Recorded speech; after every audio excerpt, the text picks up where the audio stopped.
Jadi ini adalah 10 tips dari saya yang mungkin bisa dijadikan pertimbangan buat teman-teman yang ingin membuat dapur, area dapur, ruangan dapur, atau ingin merenovasi dapur lama supaya lebih semua fungsi-fungsi ibu-ibu gitu ya, istri kita bisa terpenuhi gitu loh.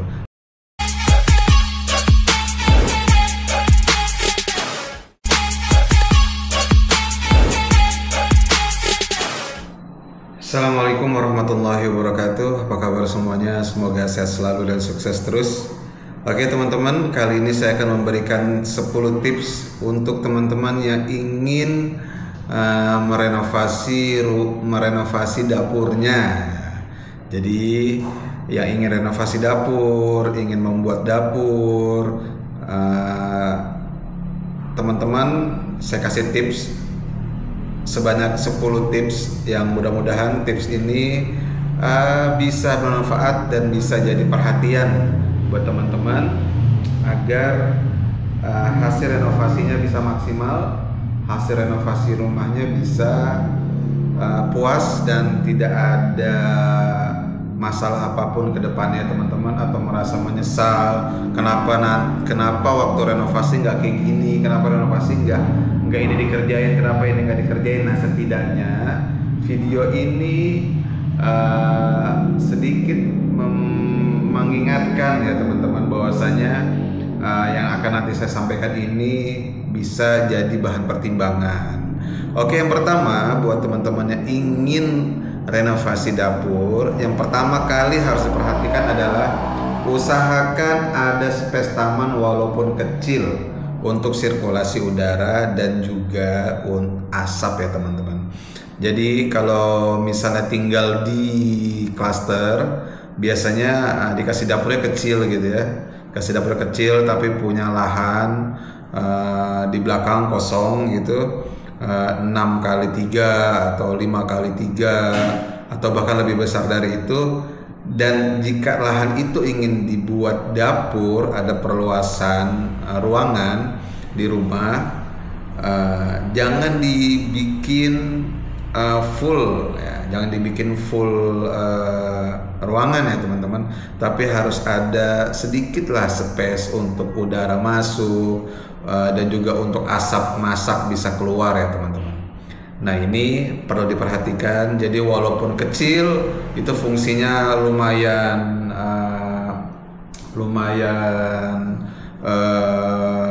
bermanfaat ya teman-teman ya.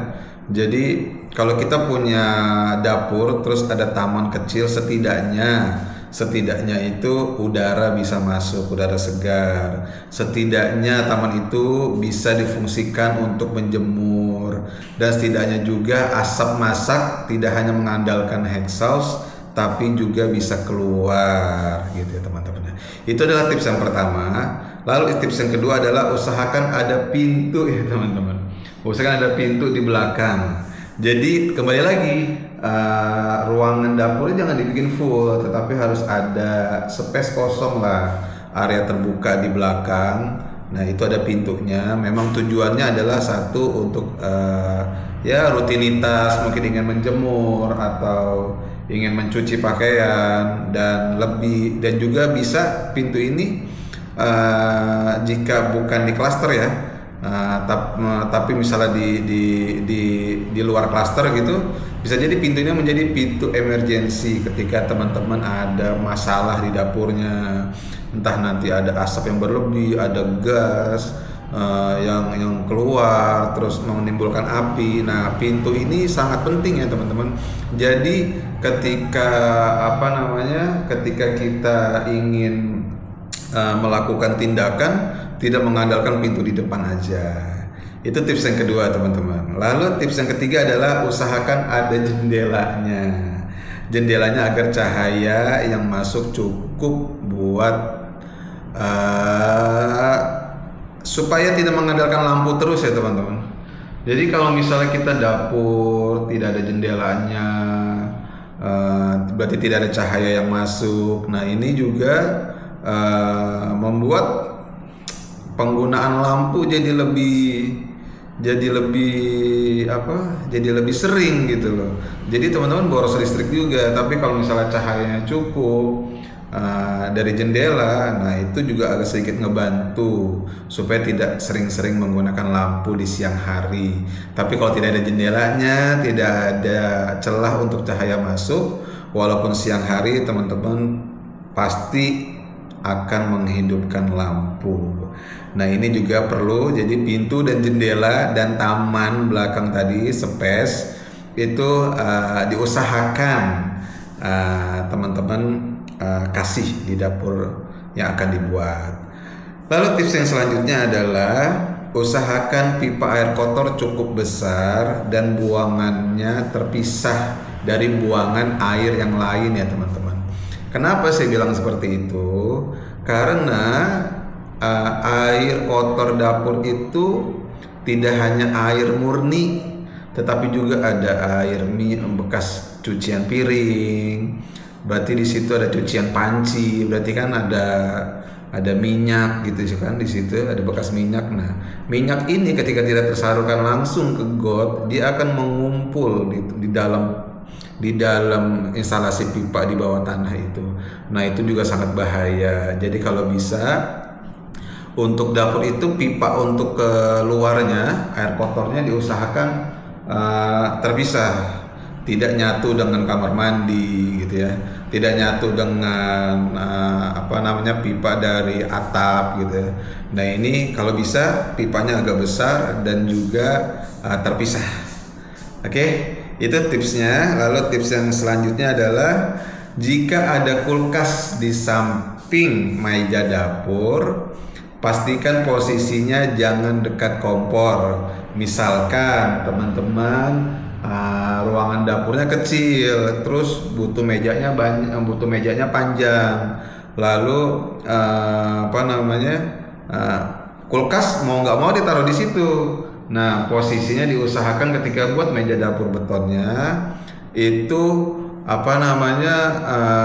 kulkas posisinya ada di samping zinc cucian piring. Kan meja dapur itu ada zinc cucian piring, ada ada juga kompor gitu ya. Diusahakan jangan dekat kompornya, tapi dekat cucian piringnya. Kenapa? Supaya tidak langsung kena asap minyak, bahkan api terlalu panas gitu ya. Ya kan di situ ada kabel-kabel, nah itu sangat bahaya. Jadi seandainya tidak ada ruangan lagi untuk naruh kulkas, mau nggak mau di situ, nah posisinya harus dibuat kulkas itu ada di samping zinc, mau nggak mau zinc cucian piring, jangan dekat kompor.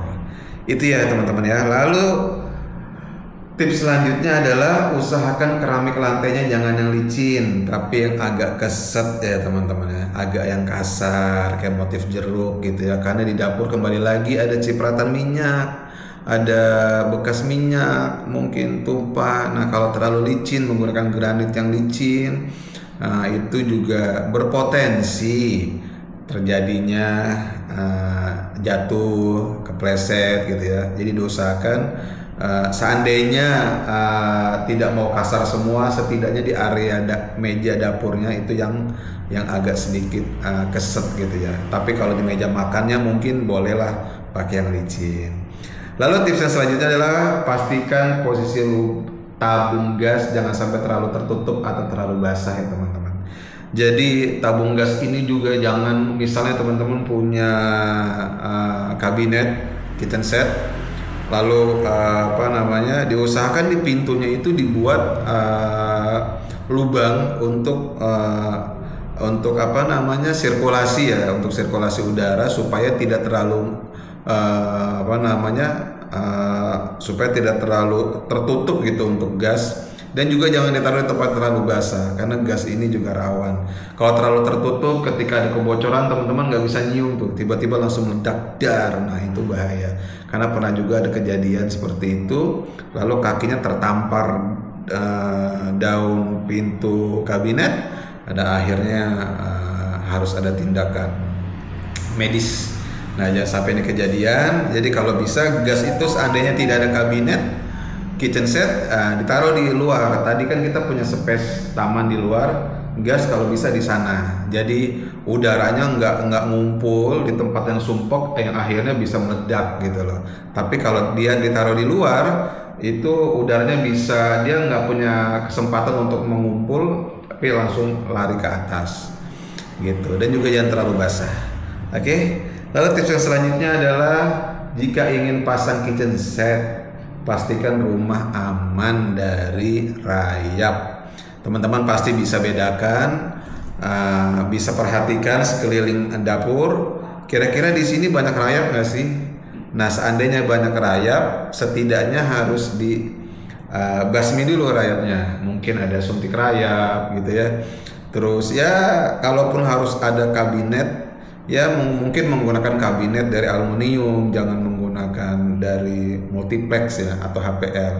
Karena pasti satu dapur itu pasti agak lembab, rayap tuh pasti demen banget di situ. Nanti dapurnya, kabinetnya dimakan sama rayap. Nah ini juga repot nantinya, sudah bikin kabinet mahal-mahal, ternyata kita tidak perhatikan sekelilingnya kalau di situ ada rayap, akhirnya dimakan rayap. Karena dapurnya terlalu lembab, akhirnya keropos, akhirnya jadi nyesel bikinnya. Jadi itu diperhatikan banget. Lalu tips yang selanjutnya adalah usahakan meja dapur agak panjang. Meja dapurnya agak panjang, mungkin idealnya 3 meter kalau memang ruangan dapurnya besar. Kenapa? Supaya ada space untuk motong-motong teman-teman. Motong-motong sayuran gitu ya, yang ingin dimasak, buat naruh talenan gitu kan. Nah itu nggak butuh. Jadi antara kompor dengan cucian piring itu ada space yang cukup untuk taruh talenan, untuk motong-motong aktivitas masak-memasak. Jadi tidak kemana-mana kita motongnya.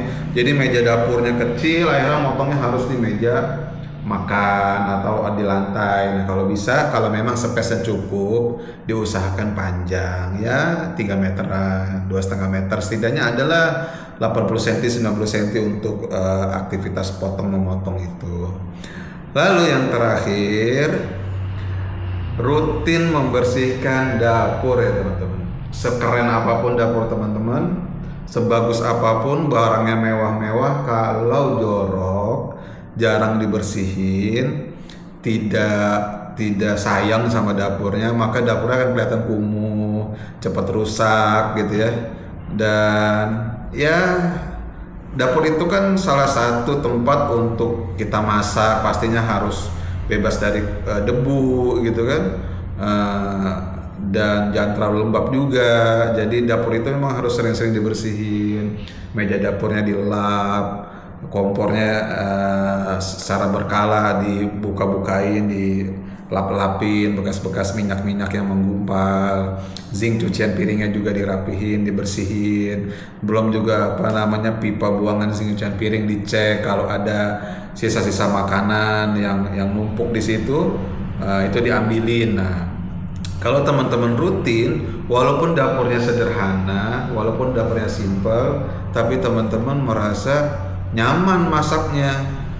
Daripada kita punya dapur mewah, luas, besar, tapi kitanya jorok, tidak memperhatikan kebersihan. Nah itu juga akan menjadi bumerang juga buat teman-teman nanti. Mungkin ada penyakit dari kuman-kuman yang mengendap, terus juga makanan juga terkontaminasi debu gitu ya. Nah ini yang harus diperhatikan sama teman-teman. Oke, jadi ini adalah 10 tips dari saya yang mungkin bisa dijadikan pertimbangan buat teman-teman yang ingin membuat dapur, area dapur, ruangan dapur, atau ingin merenovasi dapur lama supaya lebih semua fungsi-fungsi ibu-ibu gitu ya, istri kita bisa terpenuhi gitu loh.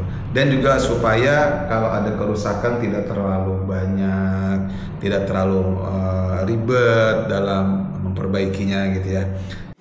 Oke, itu aja teman-teman tips dari saya. Semoga bermanfaat dan bisa menjadi pertimbangan buat teman-teman yang ingin renovasi dapur, supaya renovasinya bisa sesuai dan tidak ada penyesalan di akhirnya. Kalau ada unek-unek teman-teman atau pengalaman tentang renovasi dapur, silahkan di-share di kolom komentar. Kita ketemu di video-video selanjutnya. Assalamualaikum warahmatullahi wabarakatuh.